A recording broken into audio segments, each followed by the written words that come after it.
Espera que esto se...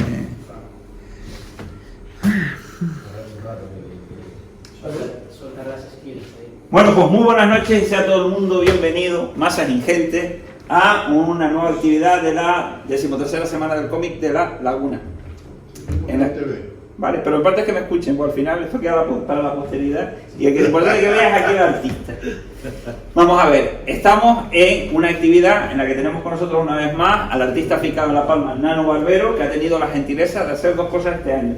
Primero, hacer el cartel de las actividades de la 13ª semana del cómic y luego volver aquí a repetir con más dibujantes, con más artistas y con más estilo la charla que dio el año pasado sobre su estudio teórico y práctico del estilo de los grandes artistas del mundo del cómic. Teórico porque, como él explicó en la edición del año pasado, cada una de las ilustraciones que vimos, así como las que vamos a ver, son el resultado de un trabajo bastante arduo de estudio e investigación, y práctico porque la segunda fase fue no copiar sino emular el estilo. Es decir, vamos a ver ilustraciones únicas que no son copias, pero en la cual se emula el estilo de una serie de artistas, empezando por Will Eisner. Dándote las gracias, Nano, una vez más por estar aquí, para venir en Viajes Relámpagos de La Palma, pues te dejo aquí con tu público presencial y digital. Gracias. Bueno, buenas noches. Efectivamente vamos a repetir lo mismo del año pasado, pero el año pasado eran 26, ahora hay 49 ilustraciones. Ha sido un trabajo complicado porque son estilos muy diferentes entre sí, y al final además hoy lo que traigo es las últimas ilustraciones que he hecho yo de trabajos de encargos que me han hecho de portada de discos y estas cosas, donde ya estoy influenciado por todo este trabajo que hice. Bueno, para los que no lo vieron el año pasado, vamos a empezar por el principio. Yo cuando empecé con este estudio porque quería hacerme una camiseta de Spirit, y cuando me fui a hacer la camiseta de Spirit, dije, me voy a hacer una camiseta de Spirit, pero voy a copiar a Will Eisner. Porque como tengo varios registros como ilustrador, dije, voy a copiar a Will Eisner. Y entonces intenté hacerme, para mí, a nivel personal, una camiseta de Spirit de Will Eisner, pero copiando totalmente a Will Eisner. Hice este dibujo, dale Juana. Hice esta ilustración de Will Eisner. Realmente es Will Eisner al 100%, amplía un poquitito, ahí. Will Eisner hacía este tipo de entintado, hacía pincel con plumilla, y entonces tenía esa manera de sombrear que siempre hace como un relleno y después una rayita y tal. Y entonces me hice este dibujo, y cuando acabé este dibujo de Will Eisner, reduce Warner, me vine arriba y dije, voy a hacer uno de Mignola. Y como Mignola es un estilo que para mí es un poco, por decirlo así, más sencillo, entonces hice un dibujo de Hellboy con el estilo de Mignola, pero que no existe. Y la idea era que se pareciera a Mignola. O sea, que la gente cuando lo viera Mignola, que viera una portada de Hellboy, pero que no existiera. Y entonces hice, perdón, tira para atrás. Es verdad que estos son cosas nuevas, por eso se me va la olla. Estas son cosas nuevas. Hice esta otra ilustración de Will Eisner, que es nueva, que no la habías visto tú esta, Julio. Esta es nueva, porque claro, el año pasado, cuando hice todo este estudio, que después se entenderá mejor, claro, quería hacer otros dibujos más, porque claro, con uno solo no podía conseguir lo que yo quería. Entonces hice algunos más, sobre todo con los estilos que más me interesaban. Dale para adelante.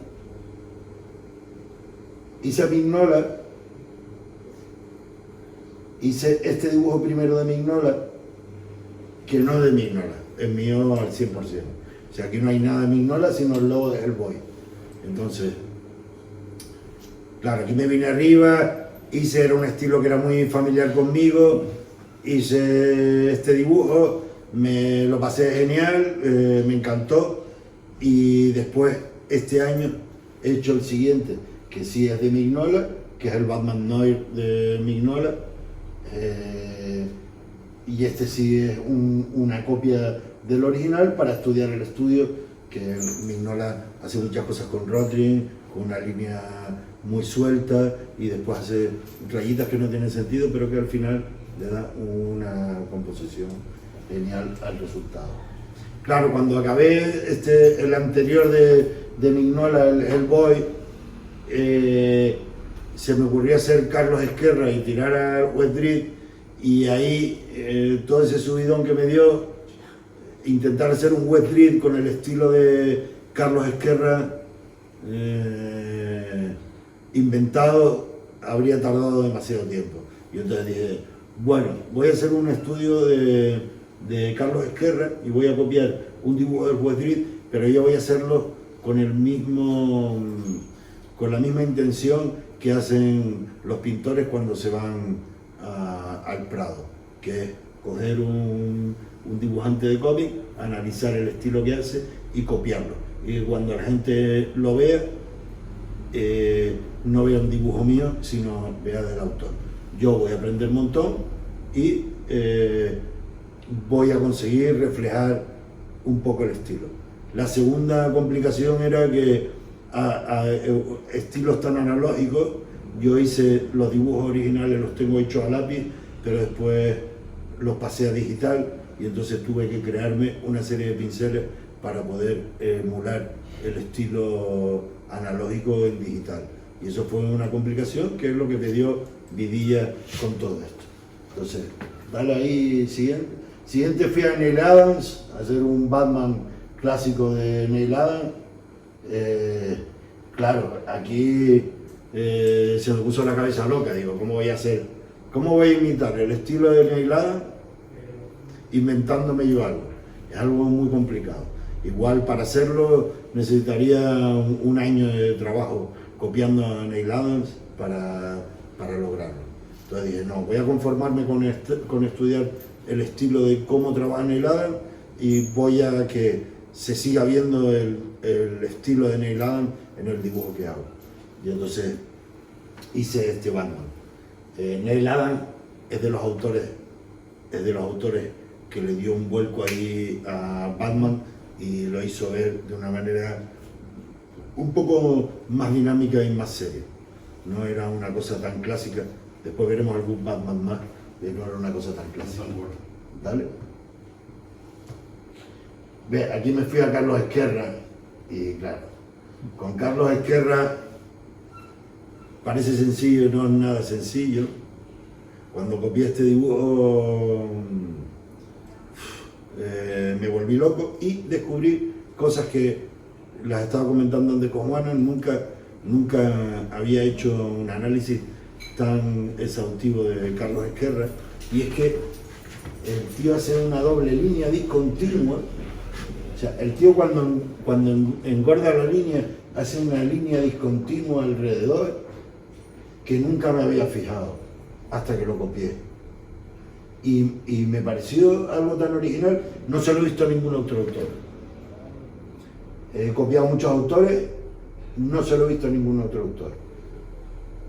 No tengo ni idea, ahora molaría poder, lo interesante sería poder hablar con Carlos Ezquerra y decir, ¿por qué se te ocurrió hacer esa doble línea y poner ese rollo discontinuo cuando nadie lo ha hecho y no tiene tampoco mucho sentido?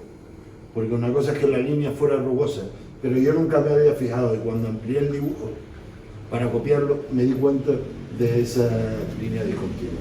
Hice este dibujo del Wet Dread que casi pierdo la vida aquí. Hay similitudes aquí, hay grandes similitudes con Mike Mignola en esas pequeñas rayitas que hace locas ahí, pues hay grandes similitudes con Mike Mignola. Pero esa línea discontinua del grosor de la línea solo se la ha visto a Carlos Izquierdo, no se la ha visto absolutamente a nadie más. Bueno, pues el siguiente, me fui a Jack Kirby. Jack Kirby, todos sabemos que es un ilustrador clásico de Marvel, no es un gran dibujante, tenía muchos errores, pero yo creo que los errores los convirtió en una virtud, y además es un estilo que algo que parecía que estaba mal dibujado lo ha convertido ahora mismo en algo clásico de la Marvel, y que además mucha gente ha cogido referencias de él, incluso Mike Mignola. Mike Mignola, en la manera de hacer los brillos y tal, están muy extraídos de Jack Kirby. Yo cogí a Rayo Negro, cogí un boceto de Rayo Negro, que después me di cuenta que este dibujo a tinta lo entintó otra persona, no lo entintó el propio Jack Kirby, y lo curioso es que corrigió más o menos las mismas cosas que corregí yo a Jack Kirby, que es que Jack Kirby, este boceto original que está hecho a lápiz, pues la cabeza de Rayo Negro parece que tiene un tumor cerebral, o sea, es muy brutal, y tiene un par de errores así, y curiosamente el que lo entintó corrigió más o menos lo mismo que corregí yo, que lo vi a posteriori de casualidad, porque yo solo tenía el lápiz. Dale, Juan. Bueno, ya han girado el Teniente Blueberry. Esto ya sabemos que firmaba como Gir para hacer al Teniente Blueberry. Al final es Moebius igualmente. Una cosa tan sencilla, la verdad que esto es un dibujo que el lápiz lo hice súper rápido, pero después con el entintado estuve bastante rato, porque lo mismo, tengo que estar imitando, usaba plumilla, usaba pincel, imitarlo con el digital es complicado, y después el color también, esas aguadas en tinta, muy complicadas, pero la verdad que me quedé súper contento. Tiene menos pelos en la barba del mío que el de una barba de menos días. Sí, sí. Pero porque claro, es muy complicado ponerte a hacer esos pelitos. La mayor diferencia que hay de mis dibujos de los originales son en ese tipo de cosas que no puedes copiar. No puedes poner, hombre, los podrías copiar, pero no puedes estar ahí fijándote exactamente dónde está el pelito, contar la cantidad de pelitos que hay en la barba del Teniente Blueberry y copiarlos porque se haría una cosa imposible y muy complicada, y no era el fin. El fin era replicar el estilo y que cuando lo vieras pudieras ver un dibujo de Gir y que veas al Teniente Blueberry y digas, coño, pues esto podría ser un dibujo de Moebius, que ya, o sea, vamos a ver. Dale para adelante. Gilles Clerc, ya sabemos que esto es la escuela franco-belga, Metal Journal, finales de los 70.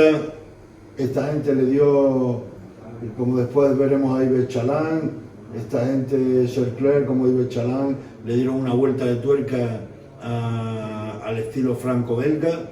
Estamos acostumbrados más al estilo tipo Tintín. Estos tiraron unas líneas más geométricas y consiguieron algo muy virguero.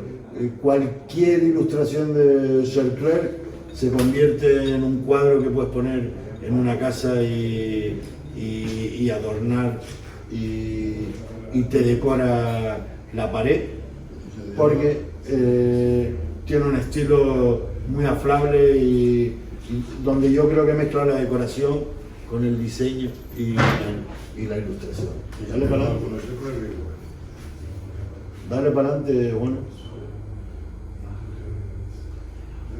Milo Manara, este es el invierno indio de Milo Manara, en colaboración con Hugo Pratt. Hugo Pratt hizo el guión Milo Manara hizo el dibujo. Casi lo más complicado de este dibujo, aparte del encaje, porque tiene esta escena es espectacular. Esta escena es después de una violación y es espectacular cómo ha conseguido el tío reflejar ahí un montón de movidas. Y aquí lo más complicado de este dibujo fue el arbusto de la izquierda, porque claro, es lo que hablaba antes, intentar imitar esas cosas tan sueltas que hacen los autores. Pues sí, puedo imitar el trazo, pero no puedo imitar la colocación exacta de cada parte del trazo, porque sería completamente imposible.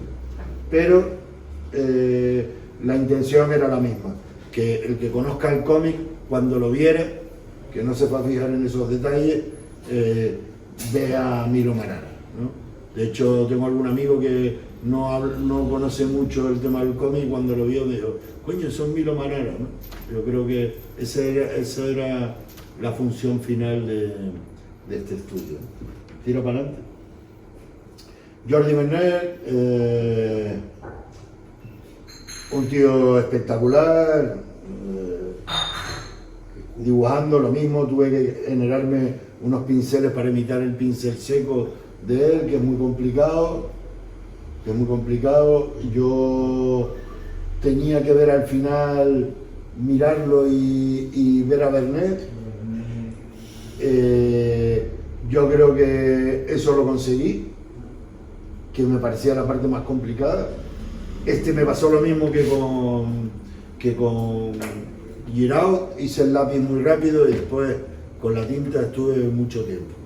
Con la tinta me llevó mucho tiempo porque no era fácil generarme los pinceles y quería que tuviera esa naturalidad que tiene Vernet en el trazo, que es muy complicado con la tinta. ¿Vale? Bueno, Uderzo, yo siempre pequeño fui mucho más de Upapá que de Asterix y Obelix. Bueno, yo creo que este estilo no era muy complicado para mí, es algo que es muy afable, lo hice muy de capricho porque siempre me encantó Upapá. Y cuando hago además estas cosas me recuerdan a mi madre y lo hago con mucho cariño y lo hice por capricho y porque además me influenció mucho de pequeño en interesarme por las aventuras y por los cómics. ¿Vale? Bueno, morí, Lucky Luke. La portada del número 59 de Lucky Luke. Ya había abandonado el cigarrillo. Morí decidió ponerle una espiguita ahí. Hay gente que no le gustó nada porque decía que Lucky Luke fumaba y punto. Pero bueno, Morí quiso quitarle ese rollo. Tuve que aquí también fabricar unos pinceles porque esta portada en concreto, él usó un pincel bastante, yo creo que usó un papel que era bastante poroso y entonces el pincel quedaba bastante rugoso.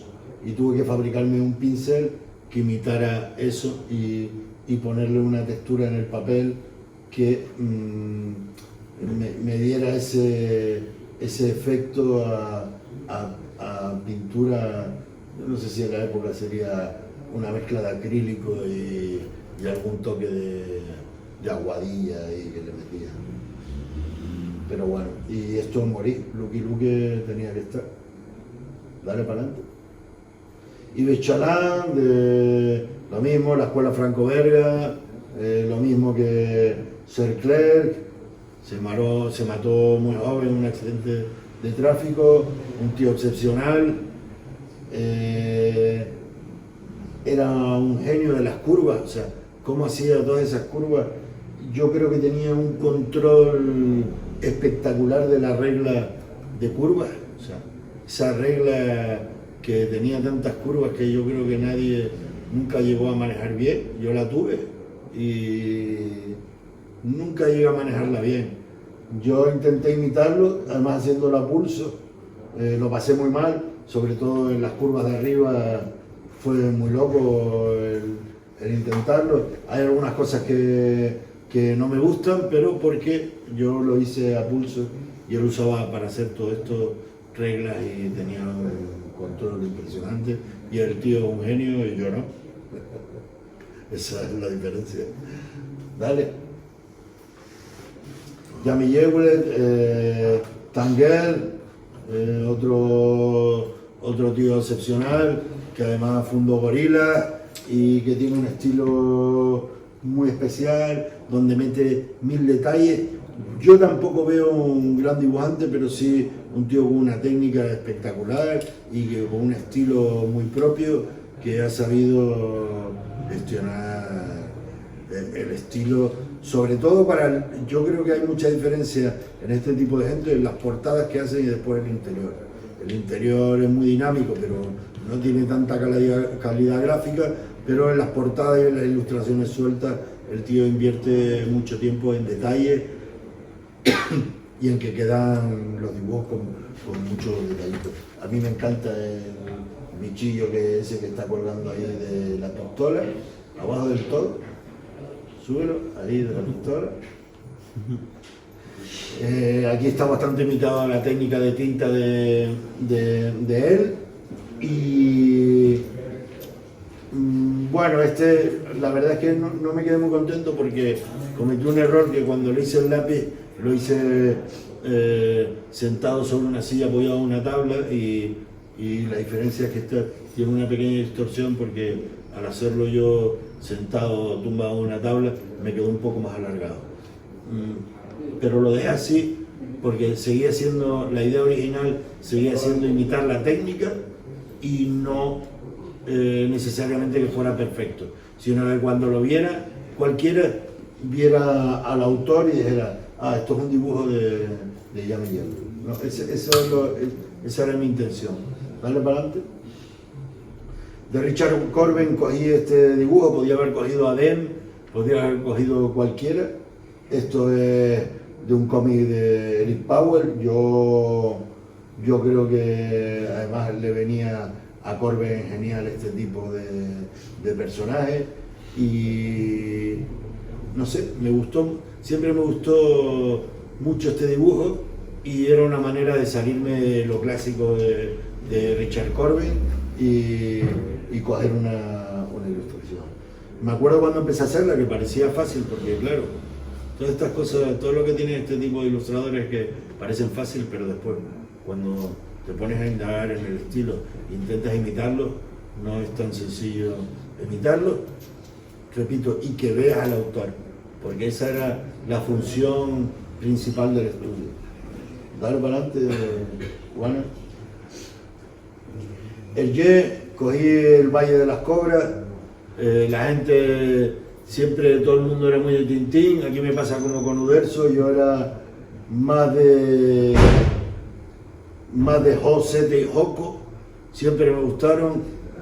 Yo tenía este cómic en francés de pequeño y para mí el Valle de las Cobras es de los mejores cómics que tiene Hergé y para mí es súper importante, me influyó mucho a nivel personal, también me recuerda mucho a mi madre y me apetecía mucho hacerlo y es lo que hice. Dale, bueno. José Ortiz, este es el que menos me gusta, pero porque José Ortiz es muy complicado y es con el menos que satisfecho que estoy, porque aunque sí veo a José Ortiz comparado con el original, tiene diferencias grandes, pero bueno, vuelvo a lo mismo. Mi intención era que cuando lo viera alguien, viera al autor y no intentar hacer algo exactamente igual que el autor. Pero bueno, al final de José Ortiz, muchas rayitas, me volví loco, pero bueno, el resultado está bien, pero no es para mí satisfactorio. Pasa al siguiente. Moebius Arsach, la otra manera de Ian Giraud de ver el arte. completamente diferente al teniente Blueberry, con muchos elementos en común, pero con una manera de dar color y de entintar y de la generación de espacios completamente diferente al teniente Blueberry. Siempre me gustó esta imagen del Church y por eso la hice, y la complicación aquí nuevamente estuvo en imitar el color con ese tipo de tintas aguadas, ¿vale? Frank Robbins, clásico de los años 30 y después de la guerra, gente que hacía ilustraciones para entretener a los soldados americanos de la Segunda Guerra Mundial y de la Primera Guerra Mundial. Esta ilustración en concreto tiene alguna diferencia con el original. El original le puso un dedo de más, yo creo que porque se lió por el entintado, yo se lo quité. Y en el mango de la pistola, él en el original tiene un dedo de más. Yo supuse que se lió con el del gatillo, y entonces es lo mismo. Esta gente hacía muchas viñetas, trabajando para periódicos, haciendo tiras de periódicos ahí a destajo. No le daba tiempo al hombre, yo creo, de revisar las cosas. Y después la otra diferencia que tiene esta ilustración es que las piedras no están separadas. Le quitó esa línea de ahí, hizo una unión ahí muy rápido, unió las dos piedras, y yo creo que también fue un fallo del entintado, de las prisas por poder sacar el dibujo adelante. Tira para adelante.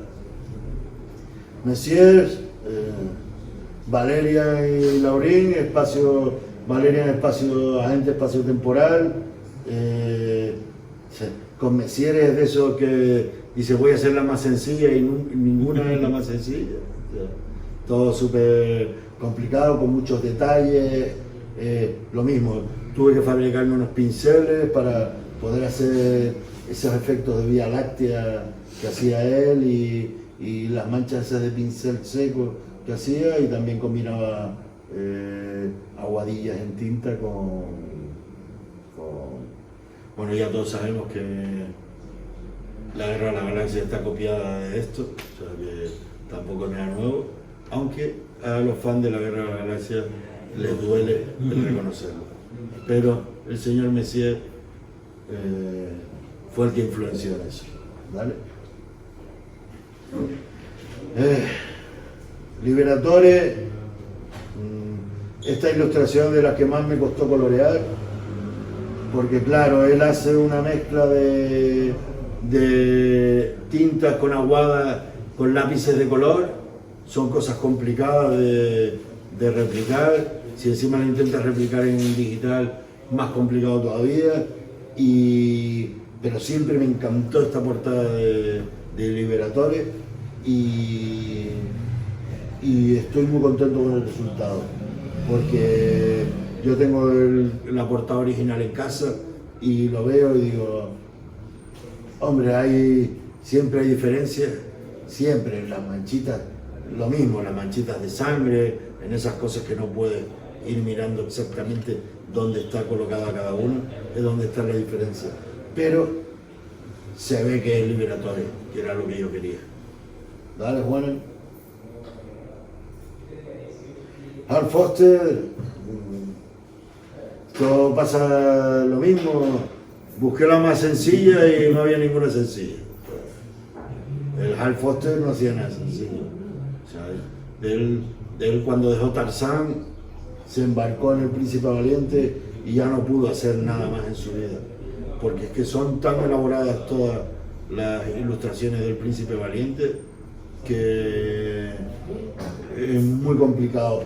Yo aquí hay cosas que no hay en la ilustración original porque era un boceto y tenía un tamaño bastante pequeño, y a la hora de hacerlo yo más grande, porque esto lo hice a 80 centímetros, tenía que rellenar cosas que no existían en el dibujo original. Aún así, yo creo que sobre todo en la parte del caballo, los brazos de ella y la cara, se ve claro que es Hal Foster. Dale, Juana. Marguerite, bueno, esto es un estilo bastante sencillito para mí, pero Marguerite también fue muy importante en mi vida en los 80 por la reminiscencia de rock and roll que tenía, y esto es otra cosa que hace por nostalgia y por capricho, ¿no? Porque no es una cosa complicada de copiar. ¿Vale? Carlos Jiménez, también muchas influencias para mí de Carlos Jiménez, un tío con una manera de ver la ilustración y de manejar las tintas espectacular. Yo creo que es uno de los grandes genios de España a nivel cómic, no solo por la narrativa y la implicación que ha tenido con sus historias, que son casi un 90% biográficas, sino porque logró tener un estilo único y original, y eso es muy complicado. Dale, Juan. Frank Miller, Sin City, lógicamente no coinciden los copos de nieve con el original, o sea, esto fue otra locura. Cuando estaba en medio, porque claro, cuando digo voy a hacer una Frank Miller y busqué, y este siempre me gustó, y digo, bueno, aparentemente no es complicado porque está muy definidas las manchas negras de él y no es muy complicado, pero a la hora de poner los copos de nieve se convierte en una cosa bastante complicada. Y llegó un momento, me acuerdo cuando estaba por la zona de allí, que decía, ¿dónde me estoy metiendo? O sea, ¿qué es lo que estoy haciendo aquí? Frank Miller es un monstruo. Es un monstruo del blanco y negro y de esos pedazos de luces que tiene. Dale, Juan. Baquer, ahora gran amigo. Johnny Roqueta. Aquí, como anécdota, él no se dio cuenta que no era el suyo, con lo que yo ya cumplí. Yo se lo mandé y no se dio cuenta, y fue una amiga en común de los dos el que dijo, no, que no es el tuyo, que es el que ha hecho Nano. Entonces yo ya con eso me conformo. Lo mismo, tuve que fabricarme un pincel, porque esto lo hice en digital, él también se fabrica sus pinceles en digital, y me ha contado personalmente que le ha costado mucho encontrar ese trazo en digital. Yo tardé bastante en lograr un pincel que imitara ese tipo de trazo que hace él, además tan suelto, porque es un trazo muy suelto. Y bueno, la anécdota es que él pensaba que era el suyo, o sea que tan mal no estará. Dale, bueno. Milton Caniff, lo mismo, otro autor de la guerra, de los que yo creo que en las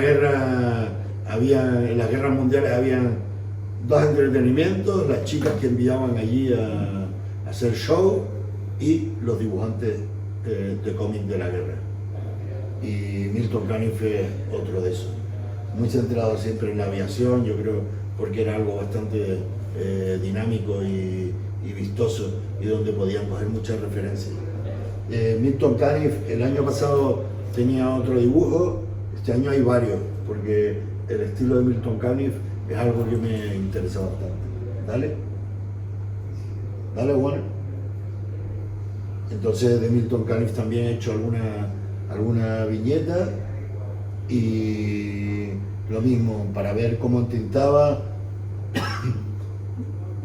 A Milton Caniff le pasa como a muchos otros. Yo estuve leyendo y yo no sé si hizo 1800 tiras de prensa, o sea, una barbaridad, trabajando a destajo, haciendo. Entonces, otra de la gente que sacrificaban el hacer una ilustración perfecta por los plazos de entrega.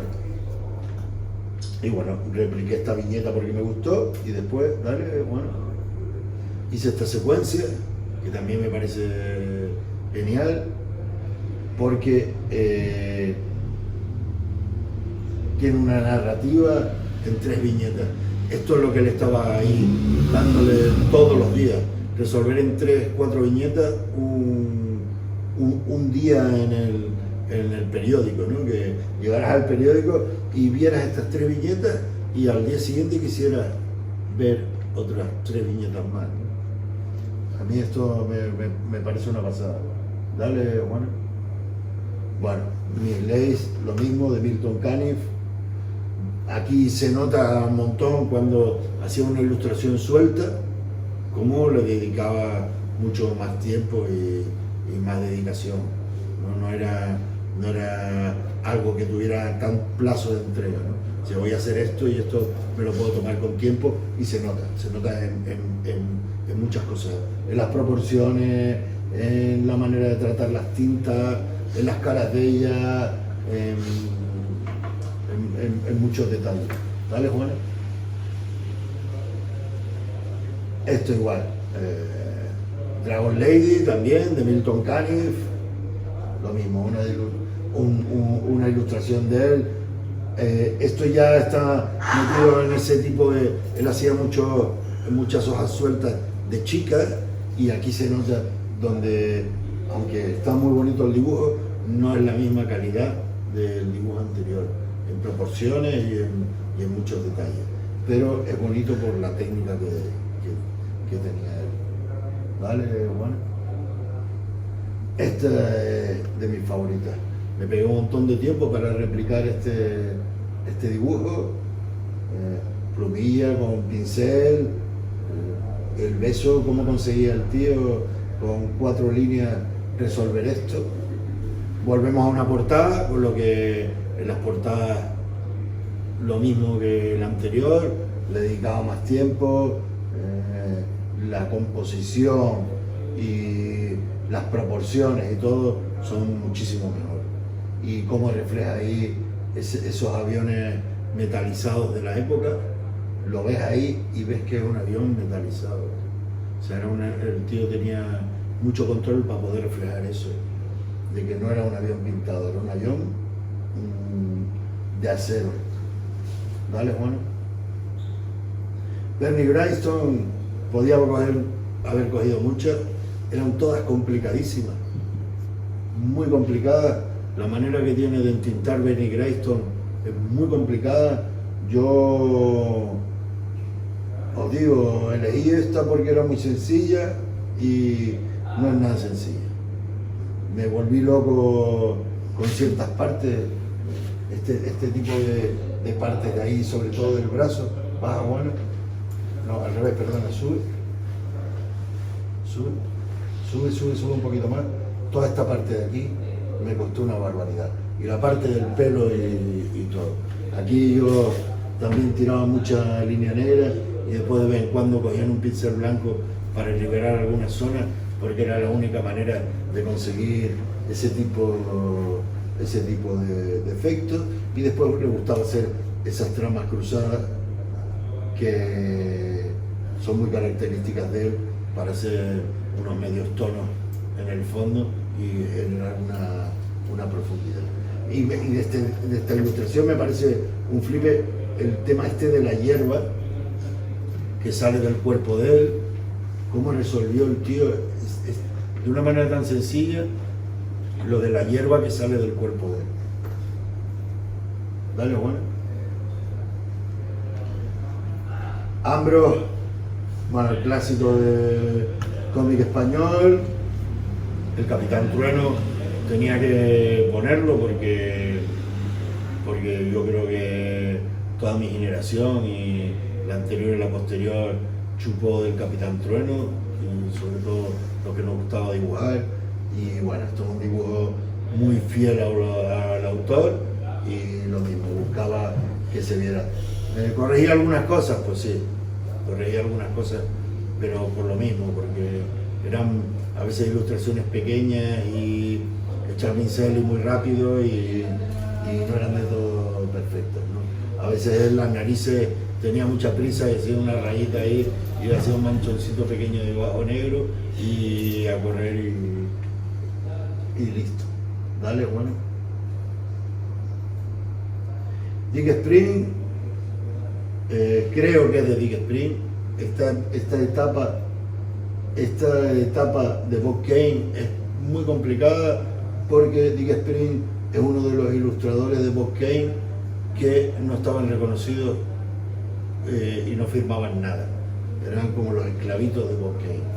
Yo creo que dibuja mejor que Bob Kane y yo creo que Dick Spring, porque tenía más calidad de ilustración que el propio Bob Kane. Pero no se puede estar seguro con esta época, porque tenía dos esclavitos, no me acuerdo cómo se llama el otro, pero tenía otro esclavito más y ninguno de los dos firmaba. Estaba el que hacía los guiones Bill Finger, que también era otro de los olvidados. Sí, claro, esa gente eran esclavitos ahí en la sombra, siempre, normalmente superiores incluso a los autores. Dale, bueno. Bueno, John Romita, cogí el Capitán América, esta viñeta está súper distorsionada, nosotros la encontramos después en blanco y negro, la versión que hay a color, el punto de trama está muy desplazado y los colores están muy desplazados, la encontré en blanco y negro después porque me la pasó un amigo nuestro, pero que tiene el cómic en concreto, pero bueno, yo intenté como reconstruir la viñeta, una viñeta muy pequeña, yo intenté reconstruirla y hacerla en grande y que se siguiera viendo al autor. Nuevamente,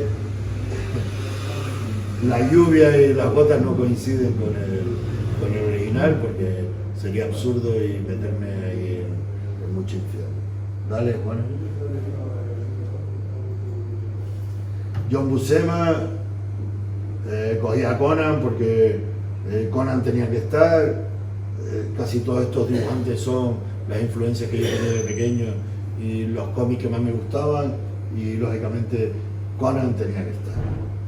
Lo mismo, un dibujo que a priori parece sencillo y cuando te pones a tirar líneas te das cuenta de lo sofisticado que es algo que parece tan sencillo por la facilidad que tenía alguien como Buscema para resolver un dibujo de esto de tinta, ¿no? Es verdad que puedes ver esta misma ilustración de Conan 3 o 4 versiones diferentes, porque claro, al final trabajaban sobre referencias muy repetitivas y entonces lo ha hecho muchas veces y hay varias versiones de este dibujo por el propio Buscema y por otros ilustradores.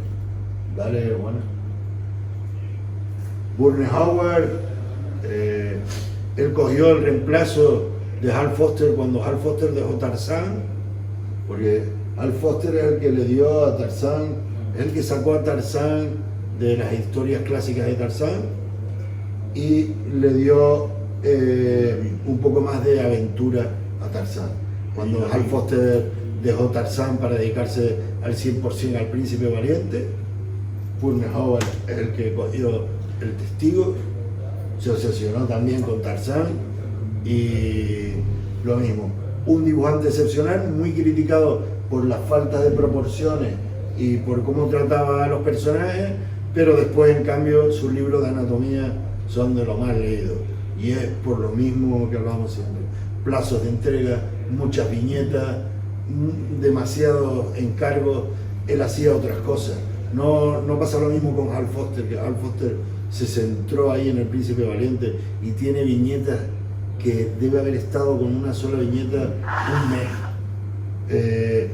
Burne Howard iba a hacer los encargos muy bien porque yo creo que hacía un Tarzán súper bonito, además muy dinámico, que recuerda incluso a las películas de principios del siglo, ¿sabes? Y no sé, para mí me parece solo además cómo resolvía los árboles y todo en tinta, el tío era un máquina. Si esto lo hubiera hecho con mucho tiempo, seguramente habría sido mucho más espectacular, pero es muy bueno. Aquí lo mismo, aquí tuve que reinterpretar un montón de cosas porque es una viñeta muy pequeña, yo lo hice muy grande y arreglar una mano también, porque claro, al ser muy pequeño, las manos las hizo de aquella manera.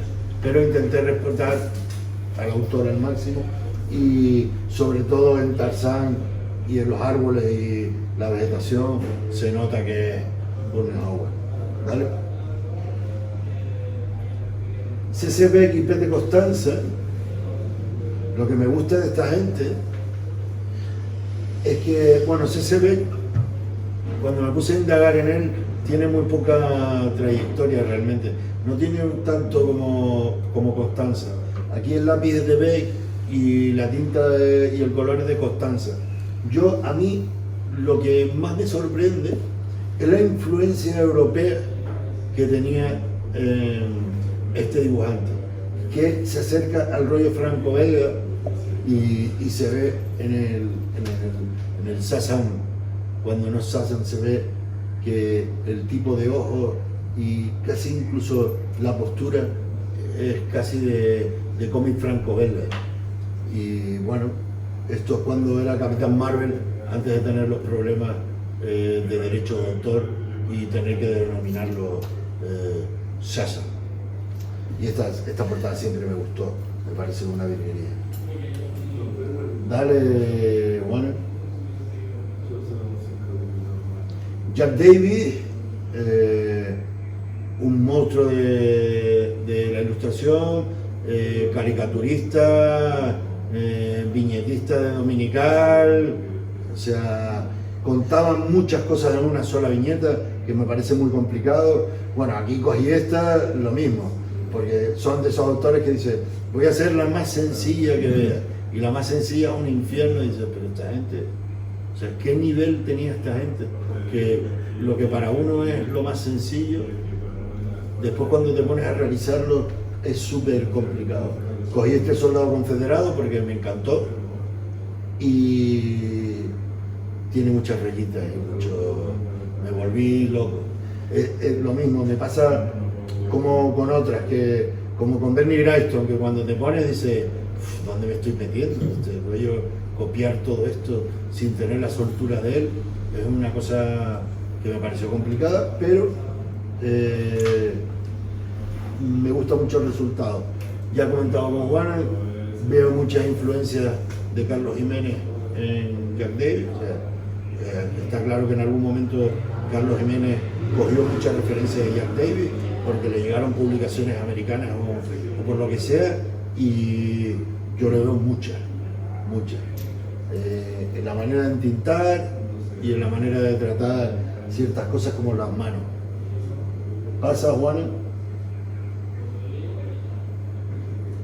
Bueno, Max, hice la portada de Peter Pan. Esto también es algo más por nostalgia. Yo creo que era algo bastante más cómodo para mí, no hacer Jack Davis. Imité la portada lo más posible. Yo creo que los que conocen la portada sin tenerla al lado no podían decir si es o no Max, que era la idea principal. Y otro dibujante que para mí me influenció mucho en los 80 y cuando lo conocí me cambió muchas cosas en el dibujo. ¿Vale, Juan?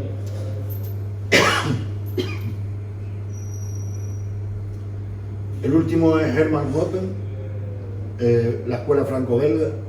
Uno de mis cómics preferidos de pequeño era El Oasis en Llamas, una virguería de historia.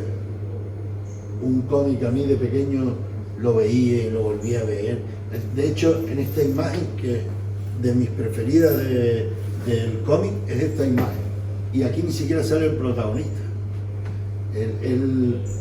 Este es un secundario, pero el protagonista realmente era como un guaperilla francés. Iba con una especie de chiquito árabe con un sombrero de marinero y tal, que eran como los protas y tal. este era un secundario, pero esta era mi viñeta preferida cuando era pequeño, de Lo haces en llamas, y entonces quise reproducir esto. A mí me encanta, el que no conozca el cómic es una virguería y las historias son todas buenísimas. Y después de esto, lo que he traído son unos dibujos míos que ya empiezan a tener influencia de todo el trabajo que hice yo. Porque aquí ya empiezo yo porque claro, cuando yo acabé de hacer todo este estudio, el problema que tenía era que en la cabeza tenía ahí una Thermomix con un montón de autores fuera de serie, que no soy yo no tengo ese nivel, pero de donde puedes ir cogiendo cosas y aprendiendo mucho, y yo creo que aprendí mucho. Y entonces aquí empiezo a mezclar, y aquí empiezo a mezclar, aquí empiezo a mezclar. En esta ilustración, por ejemplo, tiene cosas de Will Eisner, pero también tiene cosas de Milton Caniff, y ya empiezo a hacerlo, esto es unas cosas que estoy haciendo ahora, y ya empiezo a hacerlo de una manera un poco inconsciente, sino por el tipo de dibujo empiezo a mezclar ese tipo de estilo, que es la consecuencia de haber estado haciendo todo ese estilo de autor. ¿Vale, Juan? Esto que lo hice anteayer,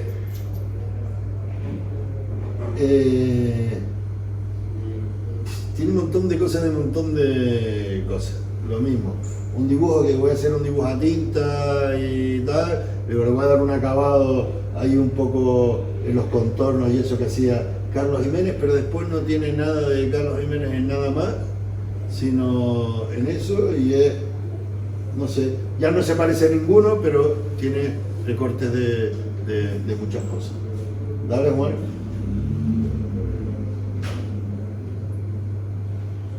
Esto es lo mismo. Aquí empiezo a dibujar, cogiendo recortes de mucho. Aquí hay mucho de Ezquerra, aunque no lo parezca. Aquí hay mucho de Ezquerra y también hay mucho de... Es que esto es una mezcla. Esto es como si mezclara casi a Ezquerra con Mignola. Y le diera yo un poco mi impronta.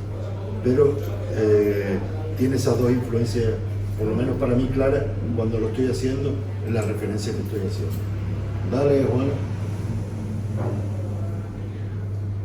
Aquí, por ejemplo, esto es la última portada de disco que he hecho, que todavía ni siquiera ha salido publicada. Y aquí hay una clara influencia para mí de Jack Davis y de Carlos Jiménez. Y lo mismo, está hecho con idea pero sin idea. Lo voy haciendo y tengo ya esos referentes en la cabeza, y como he estudiado mucho la manera de entintar, ya empieza a cambiarme para ciertas cosas, empieza a cambiarme la manera que tengo de dibujar.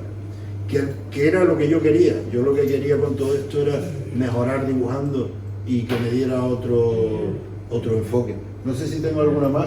Dale, Juan. Sí, esto es un trabajo para Gran Canaria que todavía ni siquiera lo he entregado. Y lo mismo, aquí hay influencia de cosas y son diferentes a mi estilo totalmente, pero mezclando. Lo que pasa es que cuando trabajo para casas comerciales o para algún tipo de producto, intento darle una personalidad basándome en las cosas que tengo y que no se parezca a otras cosas, como la portada de antes de disco, que no se parezca a otra portada de disco que he hecho, para darle más personalidad a la banda. Dale, Juan, no sé si hay otro más. Sí, esto es un encargo para una portuguesa que se dedica a hacer piercing. Y lo mismo, aquí me pongo, esto ya es más yo, lo que pasa es que tengo muchas influencias aquí. O sea, cada vez en la manera de entintar empiezo a tener más influencia, cojo alguna cosita de Neil Adams, muchas cosas de Will Eisner que me gusta un montón, y después claro está la parte mía de impronta personal, que yo creo que la mezcla de las cosas es la que le da el resultado. No sé si hay más, ¿dale, Juan? Yo creo que no traje más. Así, esto es lo que hice para el Big Bang. Igual, aquí me generé unos pinceles de esos de tal, hice unas aguadas y tal, y después me fabriqué unos pinceles de grano para conseguir este rollo setentero. Tenía yo unas ilustraciones de referencia de casa de mis padres, que era ese tipo de pincel seco granulado, y se me ocurrió hacer este rollo que le da ahí como un efecto pulp, y pasa Juana, y esto era una ilustración y la siguiente era la misma, pero como era para otro evento, y esto era muy de los 60, ese rollo del granulado, y eran tintas planas con granulado, y era lo que me apetecía hacer aquí para cambiar. Dale, Juan, yo no sé, yo creo que no hay más. No, yo creo que no hay más. Y se acabó. Y colorín colorado.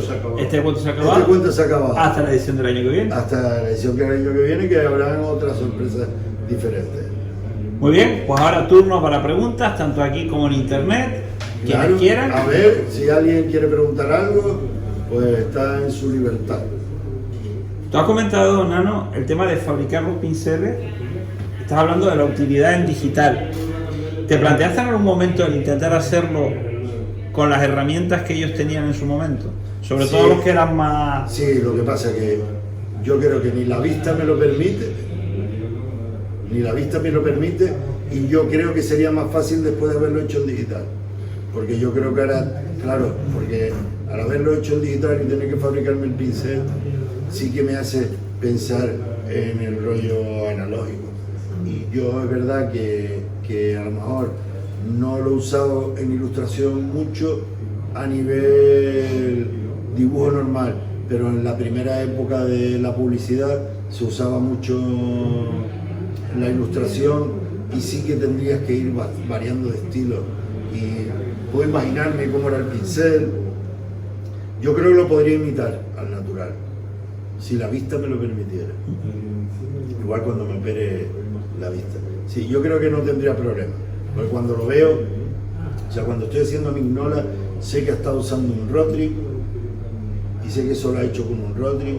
Después sé cómo le ha dado color después, el tipo de pincel que ha usado. Yo creo que sí lo podría imitar, porque son técnicas al final, y las técnicas con un poco de análisis. Y yo creo que cuando haces además a tantos autores, donde el punto en común son las plumillas, los pinceles, el pincel seco, las esponjitas, o sea, hace cosas, porque después cuando lo vas haciendo, te acuerdas de pequeño cuando veías los cómics y a veces leías un artículo o veías un libro de eso de cómo hacer el cómic, veías las cosas que usaban, y algunos usaban una esponjita, otros usaban un algodón, el pincel seco. Entonces yo creo que sí lo puedes imitar. Yo creo que no sería difícil imitarlo al natural. Yo creo que es más complicado imitarlo en digital, porque es difícil verlo y que digas. Después yo las impreso, Julio tiene muchas impresas, y impresas da el pelo. Tal vez la diferencia más grande que tienen es la nitidez. Claro, ellos hacían algo muy pequeño, que después cuando lo ampliabas perdía un montón. Yo lo he hecho muy grande, cuando lo reduzco a una 3 y lo imprimo, la calidad, la nitidez que tiene, yo creo que ahí es donde está una de las grandes diferencias. Cuando lo imprimes según el papel que utilizas. Según el papel también, sí. Porque si el papel no es poroso, no consigues los efectos que tienes en muchos dibujos. No, sí, claro. Porque si lo Pero ahora sí, pero ya lo has visto, que aunque están todos en el mismo papel, los que tienes tú, tienen una buena nitidez, o sea, ves el dibujo bien, tiene unos detalles que no tenían esto. Es verdad que lo ideal es que algunos en concreto, como el de ya han girado y tal, deberían estar en un papel gofradito y tal, en otro tipo de papel, y daría más el pego todavía, claro. Igual que Verano Indio, Verano Indio yo lo imprimiría en eso, en un papel con un gofrado o algo así, o en un tipo de papel de acuarela, ¿no? Y colaría más todavía. Eso es que si no tienen una clase de papel determinado, cuando lo imprimes, Sí. no te da... No te da la misma impronta que la otra. Porque los que yo tengo, hay una parte que están en poroso y otros Sí. no son porosos. Ahí es donde se nota los detalles de algunos dibujos, para los que son como este, que tiene un mogollón de color. El poroso te da los efectos. En lo que son los colores planos. No, y que por ejemplo este tipo de, o sea, el que hacía esto en los 60 tenía un papel súper poroso, porque si no, no habría conseguido ese grano, ¿sabes? Ese grano para conseguirlo. Yo por ejemplo cuando veo ese grano, para mí está hecho con algún tipo de esponjita que le daba color, o se fabricaba en un pincel directamente, ¿sabes? Porque eso un pincel no te hace eso, no te hace ese granulado perfecto. Tenían que fabricárselo con algún tipo de esponjita, con algún tipo de estropajo que lo ataban a un pincel y conseguían ese tipo de grano. La esponja marina, no la sintética sino la marina, te da unos poros que son impresionantes. Y después seguro que el papel, mezclando el papel con la esponja seguramente, era como conseguían ese tipo de efecto. Por eso te digo, según qué material tengamos, podemos conseguir unos detalles determinados en otros. Los porosos, los que tienen muy buen detalles porosos, necesitamos un papel granulado. En los que tienen material liso, necesitamos un material. Claro, por eso era la complicación del digital. Por eso, por ejemplo, el dibujo de Morí, de Lucky Luke, yo tuve que hacer un pincel que pareciera que cuando estaba dibujando tuviera debajo un papel jugoso para que la textura del pincel tenga ese efecto. Pero está claro que yo no sé Lo mismo, cuando tú haces un acrílico, una acuarela, si le pones demasiado agua, más disuelve la pintura. Si le pones menos, cuando lo haces más seco, más compacta queda la pintura. Sí, sí. Eso ahí son los aspectos que puedes conseguir según los materiales que utilizamos. De hecho, el dibujo ese de Teniente Blueberry, que es una portada de Guirao, que tiene esa aguada tan brutal, yo estoy seguro que no era, por ejemplo, un papel muy rugoso, lo que eran las tintas muy diluidas. Entonces, cuando le echaba ahí un toquito, se abría un montón y el papel no era tan rugoso. Sobre todo seguro para después, al reproducirlo, que no le quedara la textura del papel en la reproducción de la portada, que quedaran los blancos, no eran blancos, eran como amarillitos, pero que no quedara un blanco tan puro ni que se viera el grano del Lo que papel. hemos visto aquí también es que más de la mitad de lo que han presentado tendríamos que dar gracias al Víbora, al Makoki, Sí, claro. porque lo hemos conocido a través de Sí, ellos. sí. Porque aquí no llegaban esa clase, sino a través de esa clase de Y Metal Jurland. Metal Yulan, el 84, hay muchas. Yo creo que el Metal Jurland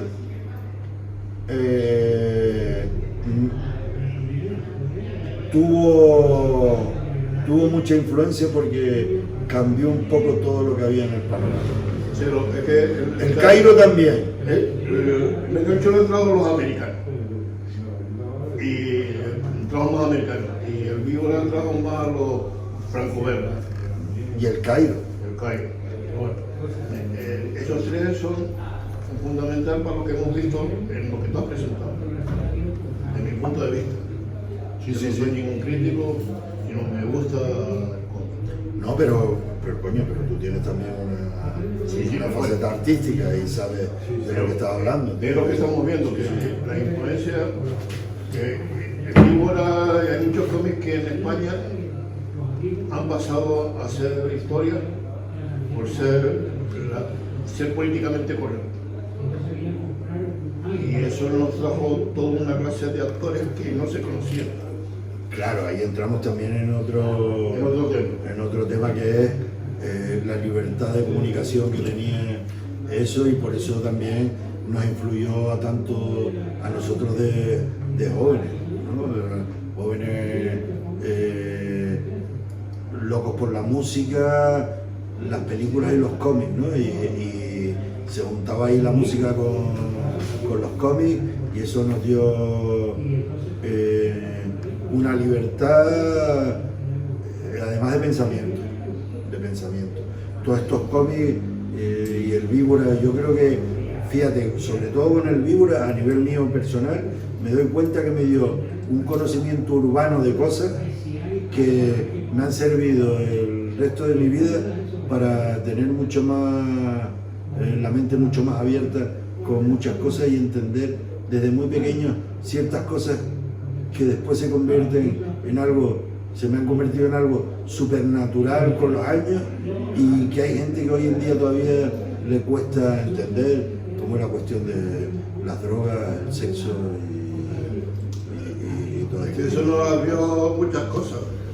A lo que vivimos esa clase de cultura, que era la cultura underground, tener aquello en las manos, que nos llegaba tarde, pero coño, aquí estamos viviendo otra época. Y la hemos soportado. Ahora empiezas tú a ver gente que dice, no, que hay que... Mira, yo el otro día, por ejemplo, valen todas las cosas que valen en un... Yo el otro día cuando di el taller de dibujo en Juventud ahí en La Palma, el otro día,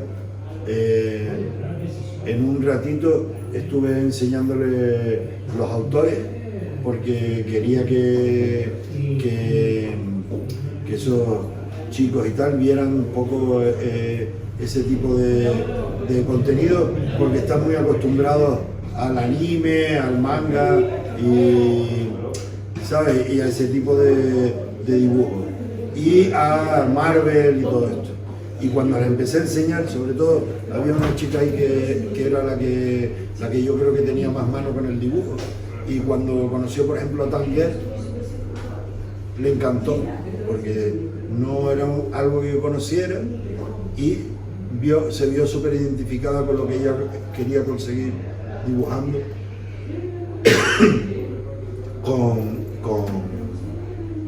con Yami Yebra. Y nunca le había prestado atención, y tiene como más influencia de manga, pero le gusta más lo otro.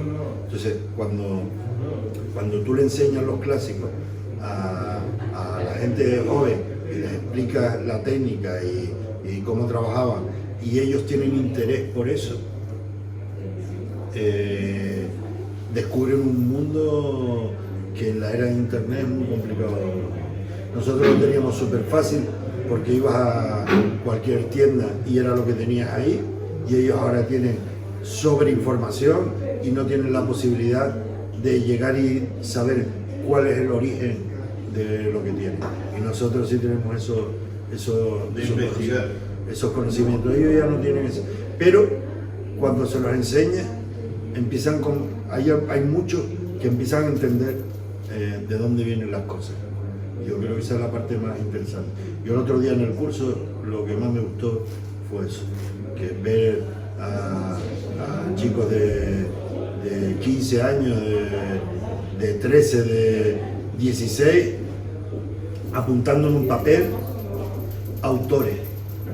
Cuando yo no les he dicho que apunten nada ni nada, eso lo están haciendo por su propia voluntad. Y es porque cuando le estás enseñando esto y le estás contando las cosas como los de yo a ellos lógicamente les cuento más cosas que no cuento aquí porque ya las sabéis, pero ellos hay cosas que no saben. Por ejemplo, con Will Eisner, pues les conté que es el que instaura el el término de novela gráfica y los premios Eisner, y que van a haber muchos aquí que tienen esos premios Eisner y la importancia en la narrativa que tiene Will Eisner. Entonces, claro, cuando le cuento esas cosas, los pibes, los que les gusta, les genera mucho interés porque no han tenido ese rollo cercano. Y no tienen, y fíjate, no tienen manera de buscarlo, porque es tan grande lo que tienen ahí en internet y el acceso que tienen, que no, yo creo que no podría, sin alguien que les guíe, no puede seleccionar y decir, hombre, Will Eisner, estás por aquí, voy a ver qué es lo que hiciste en la vida. No, ¿cómo hacen eso?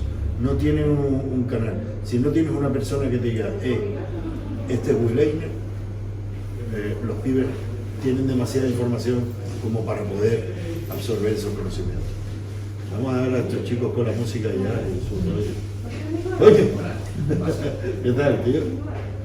Ya cuando nos vamos. Me imaginaba. Estamos hablando, no estamos hablando de friqueza. Buenas son las mangas La verdes. parte más divertida. el momento ruso. Claro, del momento. No, ahora ya. Esto queda para la posteridad. Tú sabrás, Hasta dentro de un par de años no lo vamos a publicar.